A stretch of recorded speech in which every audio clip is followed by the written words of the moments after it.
So hello everyone. तो कैसे हो मेरे प्यारे हम सफर। उम्मीद करते कि आप एकदम स्वस्थ, मस्त और एकदम जबरदस्त होंगे। जैसा कि मैंने एक चैनल बनाया था, मैंने सिर्फ चैनल बनाया था, वीडियो में डाल ही नहीं पा रहा था। फिर मैंने सोचा कि आखिर वीडियो जब डाल ही नहीं रहे हो इस पे, तो चैनल बनाया ही क्यों तुम इसको। इससे बढ़िया नहीं ही बनाते। तो मैंने सोचा कि क्यों ना जैसे जैसे मुझको समय मिले, मैं कोई लेक्चर शूट करके इस पे वीओडी की फॉर्म में मैं डाल दूंगा। सो तो फिर मैंने सोचा कि अभी एक ऐसा कौन सा टॉपिक लिया जाए क्लास ट्वेल्थ का, जो एग्जाम पॉइंट ऑफ व्यू से बड़ा ही इम्पोर्टेंट हो और एकदम मार्क्स गेन टॉपिक हो, जो एकदम स्टूडेंट को कॉम्प्लेक्स भी लगता हो, पढ़ने में एकदम कॉम्प्लेक्स कॉम्प्लिकेटेड लगता हो, और उसको मैं वीडियो के फॉर्म में दे दूंगा। क्लास में तो पढ़ाया ही जाएगा, उसको मैं यहाँ पे वीडियो के फॉर्म में भी दे दूंगा, ताकि स्टूडेंट्स इसको मल्टीपल्स बार जब उसका मन करे तब वो आप देख सके उसको। तो वैसे ही मैंने सोचा, फिर मैंने एक चैप्टर सेलेक्ट किया, और जिस चैप्टर्स का नाम है प्रोबेबिलिटीज। इस चैप्टर को मैं फिर सोचा कि ये बच्चा पहले से पढ़ा पढ़ा हुआ भी रहता है, तो इसको मैं एकदम एकदम इजी में वे में बताऊं, ताकि उसके दिमाग में घुस जाए। ये चैप्टर प्रोबेबिलिटीज आप प्रीवियस क्लासेस में भी पढ़े होंगे इसके बारे में। आप 11th में आए तो 11th में भी ये टॉपिक है प्रोबेबिलिटीज। आप 10th में देखिए तो 10th में भी आप प्रायिकता के बारे में पढ़े होंगे, 9th में भी पढ़े होंगे, 8 में भी पढ़े होंगे, 6 में भी पढ़े होंगे, 5 में भी पढ़े होंगे। 5 से उम्मीद करने की देता है। लेकिन अभी पूछूं तो आपको कुछ नहीं पता होगा, मुझे पक्का विश्वास है। सब भूल गए होंगे, सब खा पी के बैठ गए होंगे, और वो क्या बोली होगी वो अभी आपको याद होगा। सो खैर, कोई नहीं, जाने दीजिए जो भी हुआ।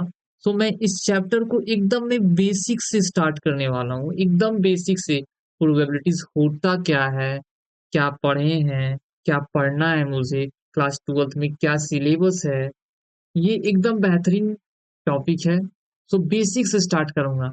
सबसे पहले ये मैं आपको बता दूं, प्रोबेबिलिटीज क्लास ट्वेल्थ में 10 से 12 मार्क्स का वेटेज यानी एग्जाम पॉइंट ऑफ व्यू से बड़ा ही इंपॉर्टेंट टॉपिक है ना।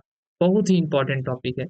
ये 10 से 12 मार्क्स वेटेज है, लेकिन इससे दुगना पूछता है एग्जाम में। तकरीबन मुझे लगता है कि 18 प्लस मार्क्स पूछ देता होगा ये बिहार बोर्ड आपके एग्जाम में। तो ये बहुत ही अच्छा टॉपिक भी है, इसको सीखना भी बहुत ज़रूरी है। तो सबसे पहले ये क्लास 12th में कौन-कौन सा टॉपिक है जो मुझे पढ़ना है क्लास 12th में, इस प्रोबेबिलिटीज़ में, रोड मैप में, वो सबसे पहले मैं बता दूँ कि क्या-क्या मुझे पढ़ना है। जैसा कि आपको ये पता होगा कि ये प्रोबेबिलिटीज़ आपके एग्ज़ाम में 5 टॉपिक में आता है, 5 टॉपिक्स इस मुझे पढ़ना है। कौन-कौन सा? Probabilities of independent event, conditional probability, दूसरा आपका आ गया कंडीशनल प्रोबेबिलिटीज, तीसरा आपका बेस थ्योरम, चौथा आपका हो गया प्रोबेबिलिटी डिस्ट्रीब्यूशन, और पांचवा आ गया बाइनोमियल डिस्ट्रीब्यूशंस। ये पांचों टॉपिक मुझे पढ़ना है। अभी नाम सुनते ही आपको कुछ नहीं पता चल रहा होगा कि क्या क्या मुझे पढ़ना है, और मैं अभी स्टार्ट भी कर दूंगा कि प्रोबेबिलिटीज ऑफ इंडिपेंडेंट इवेंट, तो भी आपको नहीं समझ में आएगा। तो इस टॉपिक को, probabilities of independent event, start करने से पहले मुझे सबसे पहले इसके बेसिक्स के बारे में जानना होगा कि आखिर प्रोबेबिलिटीज होता क्या है, इसे क्यों पढ़ते हैं, इसका यूज कहाँ होता है। ये आपको सबसे पहले जानना होगा कि आखिर प्रोबेबिलिटीज का एक्चुअल मतलब क्या होता है। तो चलिए, सबसे पहले मैं स्टार्ट करने से पहले, ये टॉपिक, पांचों टॉपिक स्टार्ट करने से पहले, आज का एकदम लेक्चर ये एकदम छोटा रहेगा, जिसमें मैं आपको प्रीवियस क्लासेस में जितने भी प्रोबेबिलिटीज के कंसेप्ट है, वो कंसेप्ट को मैं डिस्कस करूं, ताकि इस टॉपिक को स्टार्ट मैं जब इस टॉपिक को स्टार्ट करूं, तो आपको कॉम्प्लेक्स फील ही नहीं हो पढ़ने में, एकदम एकदम इजी लगे आपको पढ़ने में। तो चलिए मैं स्टार्ट करता हूँ प्रोबेबिलिटीज के इंट्रोडक्शंस के बारे में। आखिर सबसे पहले आपको ये जानना होगा कि प्रोबेबिलिटीज आखिर होता क्या है। जैसा कि आप बचपन से पढ़ते हुए आ रहे हैं, प्रोबेबिलिटीज का मतलब सिर्फ आप यही पढ़ रहे होंगे क्या, कि प्रोबेबिलिटीज का मतलब प्रायिकता होता है। लेकिन मैं आपको एकदम बेसिक से बताने वाला हूँ कि जैसे मैथ में कोई भी जो चैप्टर हो, कोई भी चैप्टर हो, उस चैप्टर का जब ज़रूरत होता है, जब आवश्यकता होता है, तो उस चैप्टर का उत्पत्ति कर दिया जाता है। वो कहते नहीं है क्या, necessity is the inventions of mother, मतलब आवश्यकता ही आविष्कार की जननी है। ठीक उसी प्रकार प्रोबेबिलिटीज़ का जैसे ही मानव को ज़रूरत हुआ, तो उस चैप्टर का ही उत्पत्ति कर दिया है प्रोबेबिलिटीज़। प्रोबेबिलिटीज का मतलब ही होता है दूसरा, क्या होता है, संभावना, मतलब पॉसिबिलिटीज मतलब चांसेस। प्रोबेबिलिटीज मतलब चांसेस हमारे डेली लाइफ में हमेशा यूज होता है। कहते नहीं है क्या, कहते हैं कि अरे हो सकता है कि आज शाम में वर्षा पड़ सकता है, पढ़ भी सकता है, नहीं भी पढ़ सकता है, मतलब संभावना का उत्पन्न हुआ है, संभावना का उत्पन्न हुआ, मतलब इसी को तो हम प्रोबेबिलिटीज बोलते हैं कि जहाँ पे कोई भी चीज संभावना का उत्पन्न हो, इसका मतलब वो संख्या, वो संभावना हो भी सकती है और नहीं भी हो सकती है। इसी को हम बोलते हैं प्रोबेबिलिटीज। प्रोबेबिलिटीज का दूसरा नाम क्या है, पॉसिबिलिटीज। पॉसिबिलिटीज समझे क्या होता है प्रोबेबिलिटीज। और आप बचपन से एक फॉर्मूला पढ़ते हुए आ रहे होंगे, क्या पढ़ते हुए आ रहे होंगे, क्या P is equals to N E, N E बटे एन एस। लेकिन आप भूल गए होंगे अभी क्या एन ई क्या होता है, एन एस क्या होता है। तो ये पढ़ते हुए आ रहे होंगे, P is equals to favourables outcomes बटे टोटल्स आउटकम्स, मतलब एन ई बटा एन एस। चलिए हम बताते हैं आपको एन ई क्या होता है और एन एस क्या होता है। एन ई क्या होता है, सबसे पहले कि number of events, number of events, मतलब जो रिजल्ट हमें चाहिए, जो रिजल्ट हमें चाहिए, जो पूछा जाएगा आपको क्वेश्चन में कि इसकी प्रायिकता निकाले, उसकी प्रायिकता निकाले, जिसकी प्रायिकता निकाले, मतलब जो रिजल्ट हमें चाहिए उसी को बोलते हैं एन ई। और एनएस क्या होता है, number of space, sample space, मतलब टोटल जो सैंपल स्पेस आपका है, टोटल टोटल यानी सभी पॉसिबल रिजल्ट, जिसको एनएस बोलते हैं, इसी को बोलते हैं एनएस। चलिए एक एग्जांपल के थ्रू मैं इस एनी और एनएस के कंसेप्ट को समझाने का कोशिश करता हूँ। तो मैं एक एग्जांपल लेता हूँ, पहला एग्जांपल ले लिया कि जब मैं एक कॉइन को टॉस किया, क्या किया, एक कॉइन को जब मैं टॉस किया, जब मैं एक कॉइन को टॉस करूंगा तो वो कॉइन हेड भी आ सकता है, टेल भी आ सकता है, आ सकता है, क्या आ सकता है, हाँ आ सकता है। इसका मतलब यहाँ पे total number of sample space क्या बना, एक हेड बना और दूसरा टेल बना, बना ना बना। यहाँ पे टोटल आउटकम क्या निकल गया मेरा, दो। जब मैं एक सिक्के को उछालूंगा तो total number of sample space दो आ गया, आ गया। अब यहीं पे आपको पूछ देगा कि प्रोबेबिलिटीज ऑफ हेड, मतलब हेड आने की क्या प्रायिकता है। तो मैं क्या लिखूंगा, एन ई बटा एन एस, क्या लिखूंगा, एन ई बटा एन एस। तो यहाँ पे एन ई मतलब हेड पूछा है, तो इस सैंपल स्पेस को मैं देखूंगा कि इसमें हेड कितना आया है, मतलब एक हेड आया है, मतलब जो रिजल्ट मुझे चाहिए वो यहाँ पे एक है, इसी को मैं बोलूंगा एन ई, इसी को मैं बोलूंगा एन ई। और total number of sample space यहाँ पे कितना आ गया, टोटल दो आ गया, मतलब दो, मतलब इस हेड आने की प्रायिकता एक बटा दो आ गया। आपका क्या आ गया, हेड आने की प्रायिकता एक बटा दो। और यहीं पे आपको पूछ देगा कि प्रोबेबिलिटीज ऑफ टेल, मतलब टेल आने की प्रायिकता, तो ठीक उसी प्रकार एन ई बटा मैं एन एस लिखूंगा, एन ई बटा मैं एन एस लिखूंगा। तो यहाँ पे एन ई का वैल्यू मेरा कितना आ जाएगा, एक, और एन एस का वैल्यू मेरा दो आ गया, मतलब यहाँ पे भी हेड आने की प्रायिकता, टेल आने की प्रायिकता एक बटा दो आ गया। यहाँ पे मैं देखूंगा टेल यहाँ पे एक बारता था, यहाँ पे एक आ गया, यहाँ पे एनएस तो दो है, हेड और टेल दोनों, तो यहाँ पे दो आ गया। अगर यहीं पे आपको पूछ दे कि प्रोबेबिलिटीज ऑफ एक आने की प्रायिकता, एक आने की प्रायिकता क्या होगा, एक आने की प्रायिकता, आप क्या कीजिएगा, देखिएगा कि सैंपल स्पेस में एक आया है, तो नहीं, मैं एक सिक्का को उछाल रहा हूँ, यहाँ पे एक कैसे आ जाएगा, यहाँ पे दो ही आ सकता है, एक हेड आ सकता है या फिर टेल आ सकता है, मतलब यहाँ पे नंबर ऑफ इवेंट क्या आ गया, जीरो आ गया। और जीरो को कुछ भी चीज से भाग देंगे, एनएस से भाग भी देंगे तो वो जीरो ही आ जाएगा। मतलब आप यहाँ पे समझे क्या, जब जो नहीं दिया रहता है, जो जो जो मुझे पूछा जाए प्रायिकता में, अगर वो प्रायिकता एक पूछा गया प्रायिकता में और वो प्रायिकता हमारे सैंपल स्पेस में नहीं हो, तो वहाँ पे एनी का वैल्यू मेरा क्या आ गया? 0 आ गया। मतलब प्रोबेबिलिटीज़ ऑफ एक आने की प्रायिकता मेरा 0 आ गया। यहाँ तक क्लियर हो गया होगा एनई क्या होता है और एनएस क्या होता है। चलिए, अब मैं आगे आपको बताने वाला हूँ कि एक सिक्का को जब मैं उछला दिया, अब मैं 2 सिक्का को उछलाता हूँ। 2 सिक्का को एक साथ उछालूँगा। आप मुझे ये बताइए कि मैं जब एक सिक्का को उछालूँ, एक सिक्का को मैं उछालूँगा तो वहाँ पे क्या आएगा? प्रोबेबिलिटीज़ हेड और टेल आ सकता है, नहीं आ सकता? 2 सिक्का को उछालूँगा तो यहाँ पे भी प्रोबेबिलिटीज़ मेरा हेड और टेल आया। आया ना? आया ना? एयरटेल इसको मैं क्रॉस मल्टीप्लिकेशन में गुना करूँगा, हेड को हेड से गुना करूँगा और टेल को मैं टेल से गुना करूँगा। तो कि क्या यहाँ पे लिखूँगा मैं? पहले हेड को हेड से गुना करूँगा तो हेड और हेड आ गया। दूसरे नंबर में मैं लिखूँगा टेल को हेड से मैं गुना करूँगा। टेल को जब मैं हेड से गुना करूँगा तो टेल और हेड आया। फिर हेड से गुना करूँगा, हेड को टेल से गुना करूँगा तो हेड और टेल आ गया।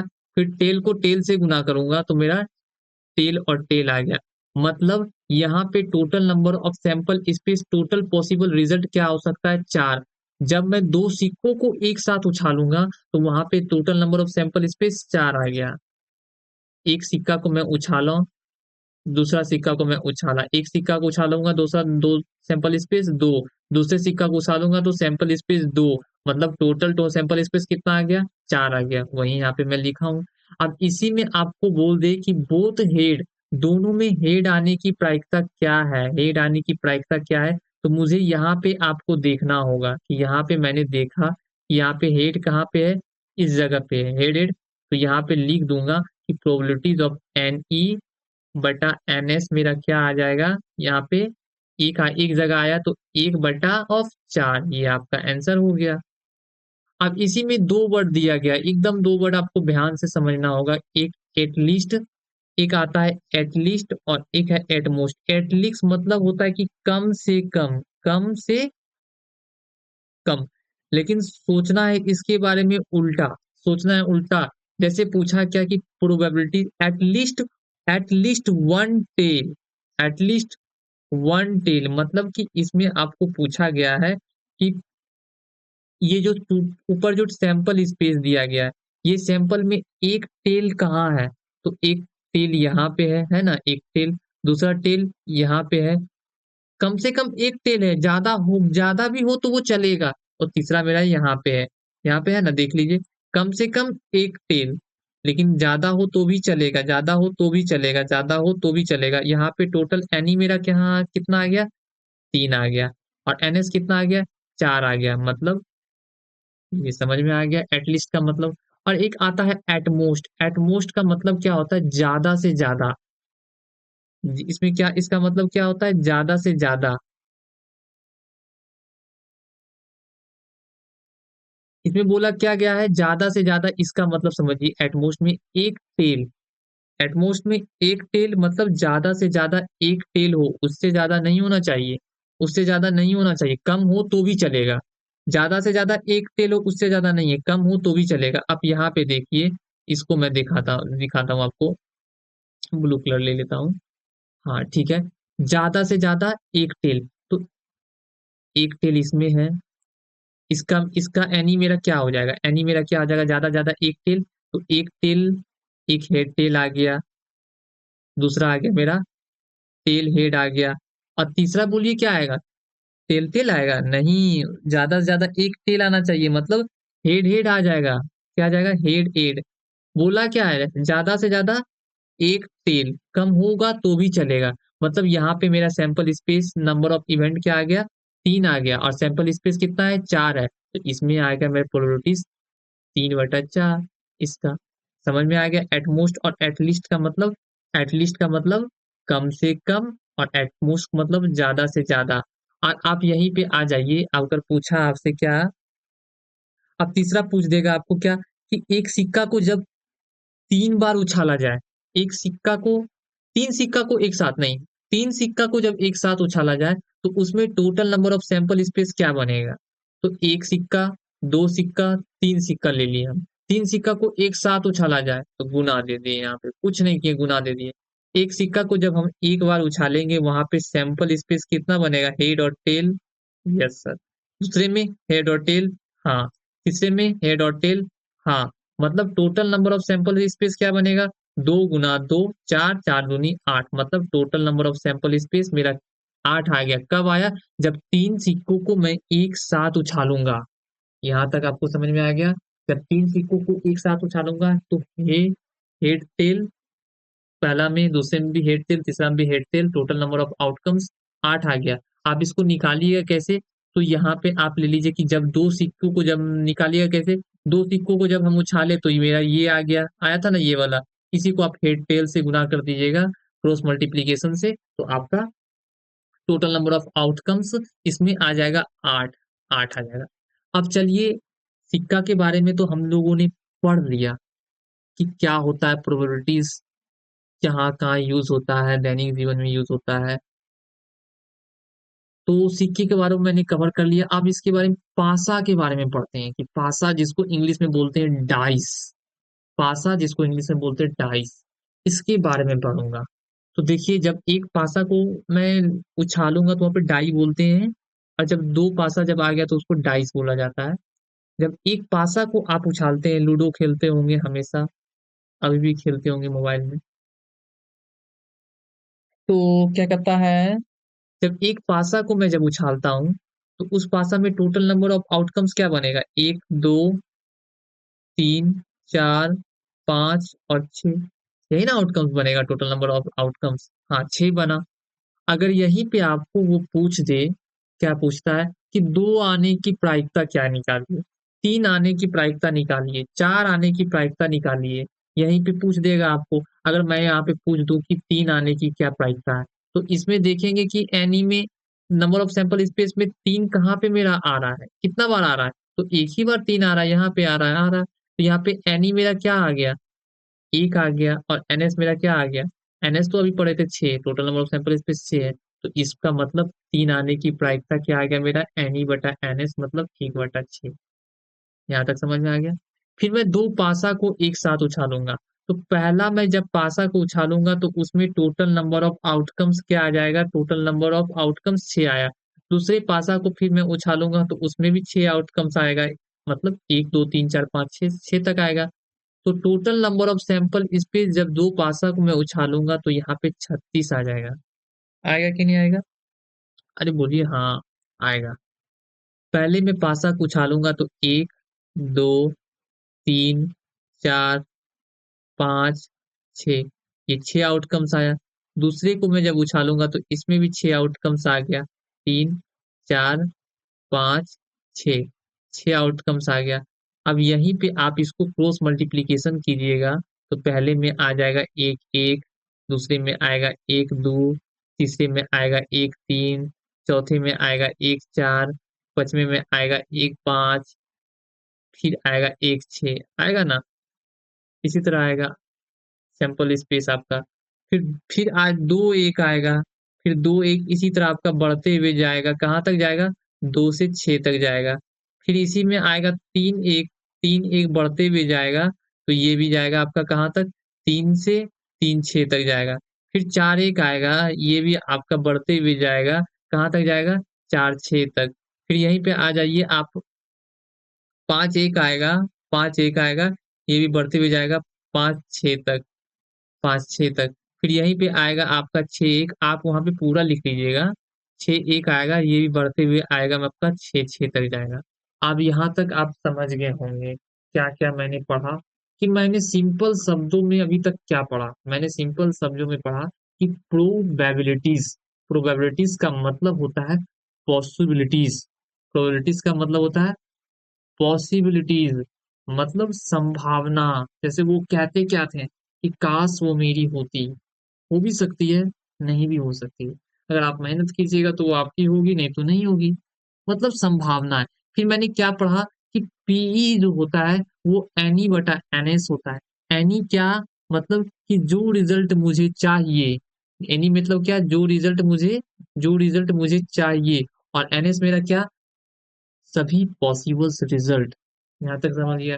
फिर मैंने पढ़ा कि एक पासा को उछाला, फिर मैंने पढ़ा 2 पासा को उछाला, फिर 3 पासा को उछाला, फिर डाई के बारे में पढ़ा कि जब एक पासा को उछालते हैं तो total number of sample space 6 बनता है। 2 पासा को जब मैं उछालूँगा तो total number of sample space मेरा 36 बन गया, 36 बन गया।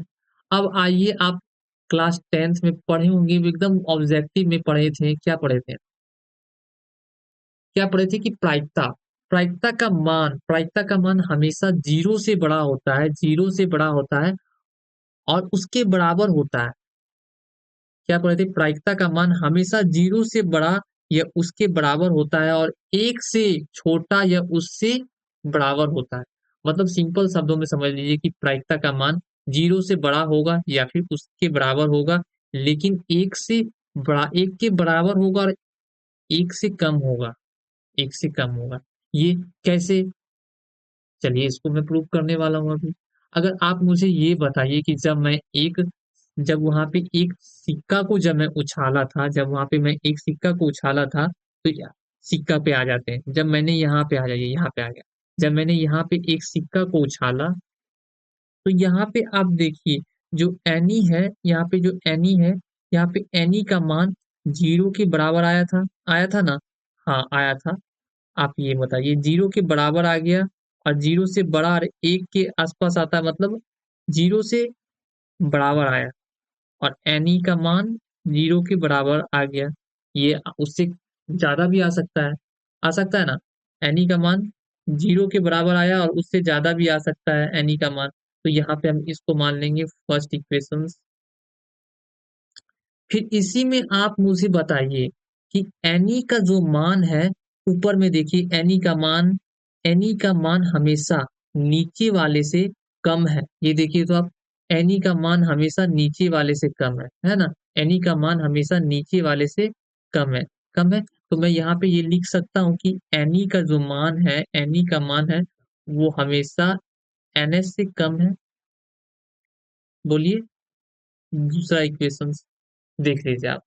कि पहले मैंने क्या लिखा कि यहाँ पे जब जो नहीं दिया गया है वो सैंपल स्पेस, इसको देखिएगा आप।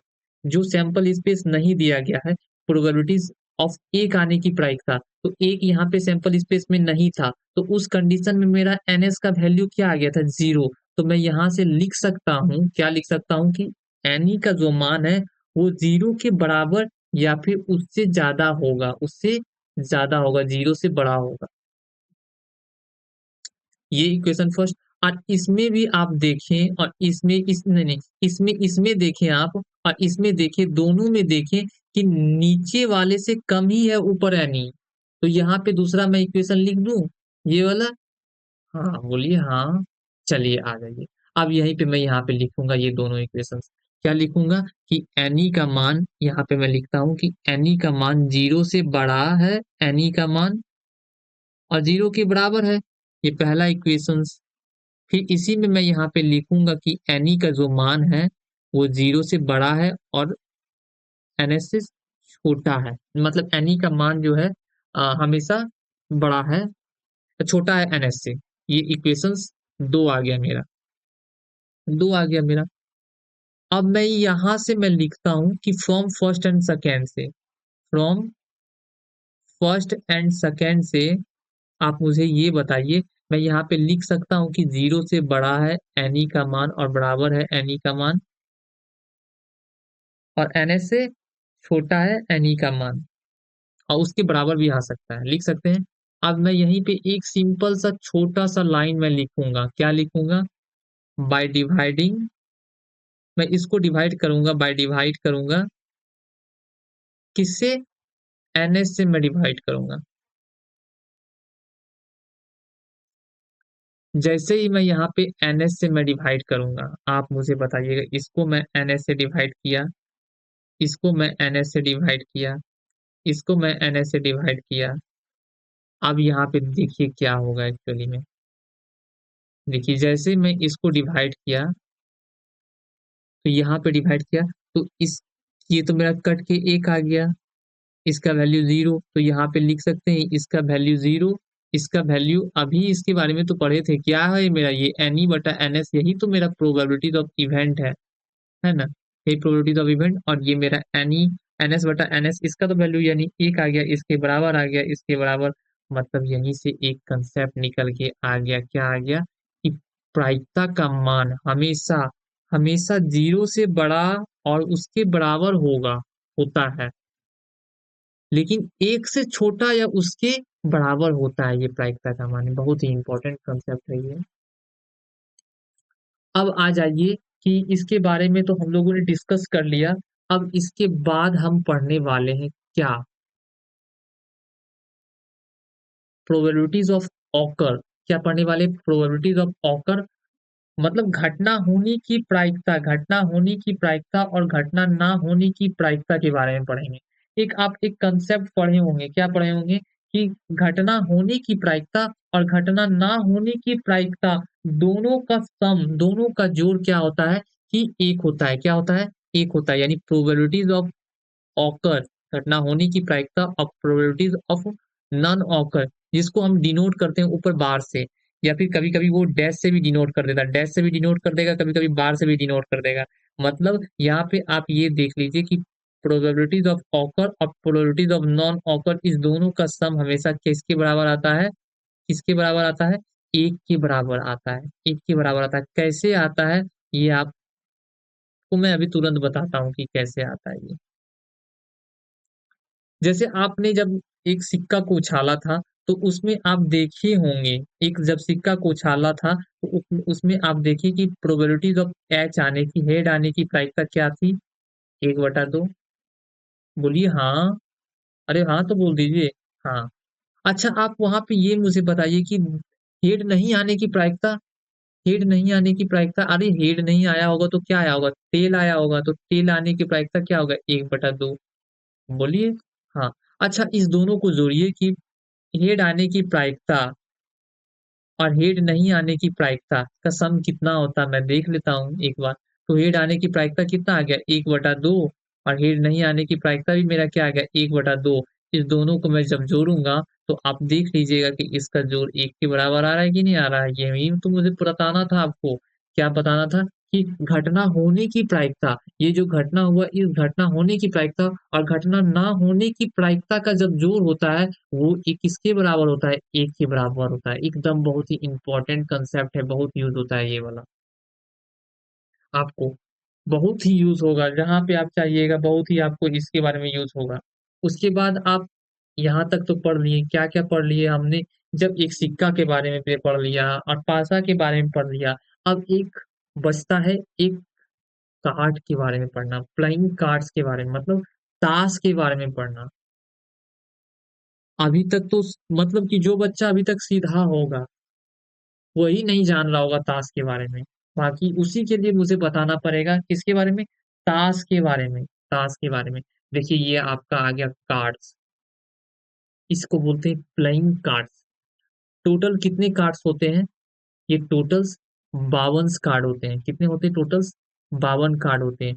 13 इसमें है, 13 इसमें है, 13 इसमें है, 13 इसमें है। टोटल कितने होंगे? 12 कार्ड हो गए। देखिए ये कार्ड जब भी स्टार्ट होता है, ये कार्ड जब भी स्टार्ट होता है तो वो स्टार्ट होता है एस से। किससे स्टार्ट होता है? एस से, जिसको हिंदी में बोलते हैं, क्या बोलते हैं? इक्का। क्या बोलते हैं? इक्का। एक मिनट, कलर में चेंज कर लो। हाँ। जिसको हिंदी में मैं बोलता हूँ, क्या बोलता हूँ इसको? इसको मैं बोलता हूँ इक्का, एस। उसके बाद नंबर का संख्या 2 से 3, 4, 5, 6, 7, 8, 9, 10, 10 तक दिया रहता है। मतलब कार्ड में जो नंबर दिया रहता है वो आपका 2 से लेकर के कहाँ तक दिया रहता है? 10 तक दिया रहता है। अब आपके दिमाग में ये आना चाहिए, पता नहीं आया क्या नहीं आपके दिमाग में, कि यहाँ पे जो ए लिखा हुआ, यहाँ पे एक क्यों नहीं लिखा गया है? एक तो लिखना चाहिए। यहाँ पे 10 के बाद 11, 12 क्यों, 13 क्यों नहीं लिखा गया है? तो मैं बता दूं कि ये जो एस है, इसका मतलब होता है एस। एस जो होता है, ये एस एक वर्ड है जो फ्रेंच से लिखा गया, लिया गया है। कहाँ से लिया गया? फ्रेंच से वर्ड लिया गया, लेटिन वर्ड है जो फ्रेंच से लिया गया है, जिसका मतलब ही होता है वन। क्या होता है? जिसका मतलब ही होता है वन। तो हाँ ठीक है, वन। तो फिर भी वन यहाँ पे क्यों नहीं लिखे? इसका मतलब जब वन है तो यही लिखना था, तो इसको वन क्यों नहीं लिख दिए? नहीं लिखे क्योंकि कुछ गेम में जब आप कार्ड खेलोगे तो कुछ गेम में जो एस है, इस एस का वैल्यू जो होता है वो 1 होता है, और कुछ गेम में एस का वैल्यू, ये एस का वैल्यू ये किंग बादशाह के बाद यानी सबसे बड़ा भी होता है। समझे क्या बोले? कि जो एज का वैल्यू है वो जब आप गेम खेलिएगा तो कुछ गेम में एज का वैल्यू 1 आ जाएगा, लेकिन जब कभी-कभी इसका वैल्यू बादशाह के बाद मतलब सबसे बड़ा लिया जाता है, सबसे बड़ा लिया जाता है। इसका मतलब ये हुआ कि इसकी वैल्यू फ्लेक्सिबिलिटीज़ है, इसकी वैल्यू में फ्लेक्सिबिलिटीज़ है, इसलिए इसे ए से रिप्रेजेंट किया जाता है। इसका वैल्यू कोई फिक्स ही नहीं है, कभी वो 1 आ जाएगा, कभी इस बादशाह के बाद लिया जाता है। इसका मतलब इसके वैल्यू में फ्लेक्सिबिलिटीज़ है, इसलिए इसको ए से डिनोट किया जाता है। समझे यहाँ पे? समझ गया। आप फिर उसके बाद आप आ जाइए, यहाँ पे आ जाएगा एक 1 आ गया, फिर 2, 3, 4, 5, 6, 7, 8, 9, 10, 10 तक आ गया। 10 के बाद 11 नहीं दे करके वो एक जैक लिया, जिसको बोलते हैं गुलाम, जिसको गुलाम भी बोला जाता है, जिसको सोल्जर भी बोला जाता है और जिसको सर्वेंट भी बोला जाता है। और फिर उसके बाद आ गया क्यून, यही बेसिकली 10 के बाद 11 आपका यहाँ पे हो गया, ये 12 हो गया, यहाँ पे 13 हो गया। इसको नाम दे दिया गया है क्योंकि ये फेस था, तो इस तीनों को दे दिया गया फेस कार्ड के नाम से। इसका नाम रखा गया जैक मतलब गुलाम, इसका नाम क्यून, क्यून मतलब रानी, और किंग मतलब हो गया, इसको रखा गया बादशाह के नाम से, बादशाह के नाम से। या इस तीनों में आप देखिए कि तीनों में फेस है ना? तो इस तीनों को नाम दे दिया गया फेस कार्ड। आप याद रखिएगा फेस कार्ड किसको किसको बोला जाता है? जैक को बोला जाता है, क्यून को बोला जाता है और किंग को बोला जाता है। यानी total number of face card ये 3 गु नाम है, और 3 गुना 4, 3 3 6, 3 9, 3 12, मतलब total number of face card कितना आ गया? 12 आ गया। 12 आ गया। आप भी आपके दिमाग में आया होगा कि ये फेस कार्ड फेस क्यों दे दिया? देखिए फेस कार्ड इसका नाम क्यों पड़ गया? देखिए आपको इसको जानने से पहले आपको ये जानना होगा कि जब सबसे पहले जब प्लेइंग कार्ड्स जो आया था, वो चाइना और यूरोप में बनाया था। किसने? चाइना और यूरोप में बनाया था।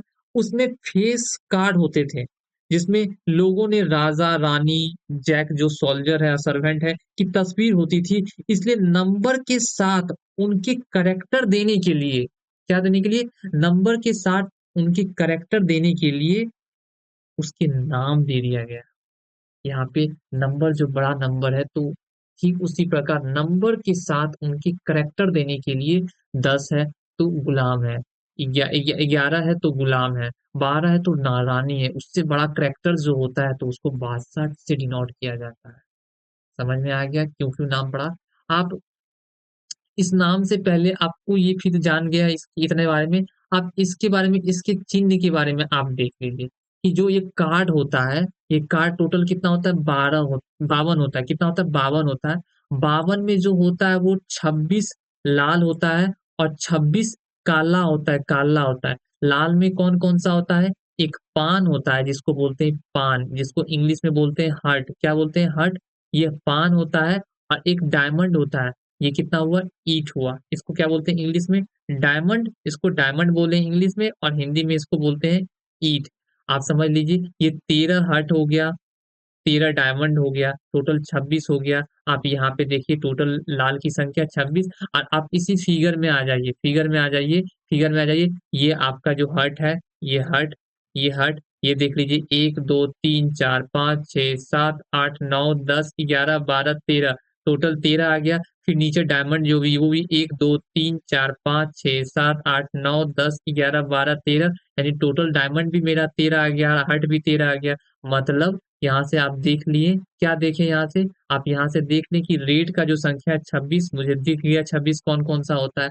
आप फिर ब्लैक में आ जाइए, जिसको इसको बोलते हैं स्पेड्स। क्या बोलते हैं इसको? स्पेड्स। इस कलर को उल्टा पान की तरह जो दिख रहा है इसको स्पेड्स बोलते हैं, जिसको हिंदी में बोलते हैं हुकुम, जिसको हिंदी में बोलते हैं हुकुम। इसको बोलते हैं चिड़ी। क्या बोलते हैं? चिड़ी, जिसको इंग्लिश में बोलते हैं क्लब्स। ये भी आपका 13, ये भी हो गया और ये भी 13 हो गया। मतलब ब्लैक का संख्या भी मेरा कितना आ गया? 26, और ब्लैक और रेड का संख्या भी मेरा 26। आप देख लीजिए इसमें, आप फिगर में भी देख, इसमें कि आप फिगर में देख लीजिए, इसमें क्या कहता है, ब्लैक मेरा यहाँ पे 13 आ गया और यहाँ पे 13 है, 13 आ गया। आप यहाँ से आप देख लीजिए 13, आप देख लिए 13। उसके बाद मैं आपको बता दूं कि ये जो नंबर ऑफ कार्ड, जो टोटल कार्ड्स था 56 कार्ड्स था, 56 कार्ड्स था, जिसमें फेस कार्ड, जिस ऐसा फेस कार्ड जिसको बोला जाता है फेस कार्ड कितना था? 3 ठो था, 3 था, 3 था ना फेस कार्ड, 3 था, एक में 3 था। और यहाँ पे देख लीजिए 3 था और टोटल 4 कॉलम है, तो चरतिया 12। क्या हो गया आपका? चरतिया 12, मतलब टोटल फेस कार्ड आपका कितना हो गया? 12 फेस कार्ड हो गया। और आपको ये मैं बता दूं कि एक ऑनर कार्ड होता है, honour card, honour card, honour card क्या होता है? Ace plus face card. Honour card में मतलब एस को भी जोड़ दिया गया। एस को भी बोला क्या? आप एक सम्मानित तुल्य हैं, आप ऑनर के तुल्य हैं, इसलिए आपको भी ऑनर कार्ड में जोड़ दिया जाए। और फेस कार्ड तो ऑनर तो है ही, राजा महाराजा सब है, वो तो है ही सम्मानित पर्सन, और उसी में एस को भी जोड़ दिया गया है। तो टोटल फेस कार्ड 12 था और एस 4 आ गया, एस 4 आ गया, मतलब टोटल 16 कार्ड्स आ गया। कौन सा टोटल 16 टोटल कार्ड्स आ गया? ये ऑनर कार्ड्स मेरा कितना आ गया? टोटल 16। 56 मैं यहाँ लिख दिया हूँ, यहाँ 52 होगा ना? हाँ 52 हो गया। अब आप समझिए बेसिक, ये जो सारा मैं बेसिक आपको अभी मैं पढ़ाया हूँ, ये सारा बेसिक आपका 10th के जूनियर का ही था। सो इसलिए इसको मैं अभी पढ़ा के कवर कर दिया हूँ, पढ़ा दिया हूँ। इसको यूज होता है, पढ़ाइएगा तो आप यूज होगा आगे। तो इसको मैं एक ही लेक्चर में कवर कर दिया। अब इससे इसके बाद लेक्चर जो मैं बनाऊंगा, उस लेक्चर में मैं बनाऊंगा परमुटेशन और कॉम्बिनेशंस जो यूज होगा। दो पढ़ लिए, पहले मैंने बेसिक पढ़ लिया। अब बेसिक पढ़ने के बाद एक 11th में आप परमुटेशन और कॉम्बिनेशन पढ़े होंगे, एनसीआर के बारे में, एनसीआर, उसके बारे में इसका नेक्स्ट लेक्चर रहेगा। और ये एनसीआर जैसे ही खत्म होगा, तीसरा में लेक्चर में हम अपनी रोड मैप में चल जाएंगे, हमको जो जो पढ़ना है। तीसरे लेक्चर से मैं कोशिश करूंगा ये वाला एक्सरसाइज कंप्लीट करने का, फिर ये जैसे जैसे मुझे समय मिलेगा मैं कोशिश करूंगा, और मैं उम्मीद करता हूँ कि इस प्रोबेबिलिटीज को मैं कंप्लीट करने का कोशिश करूंगा यूट्यूब पे। फिर से मैं एक बार रिकॉल करवा देता हूँ, प्रोबेबिलिटीज में मैं क्या पढ़ा था। P is equal to N E बटा एन एस, दो सिक्कों के बारे में पढ़ा। उसके बाद 3 सिक्कों के बारे में पढ़ा। एटलीस्ट और एटमोस्ट के बारे में मैंने पढ़ा। उसके बाद प्रायिकता का वैल्यू 0 के बराबर और 1 के बराबर और इनसे कम होता है और उससे बड़ा होता है, जो भी है।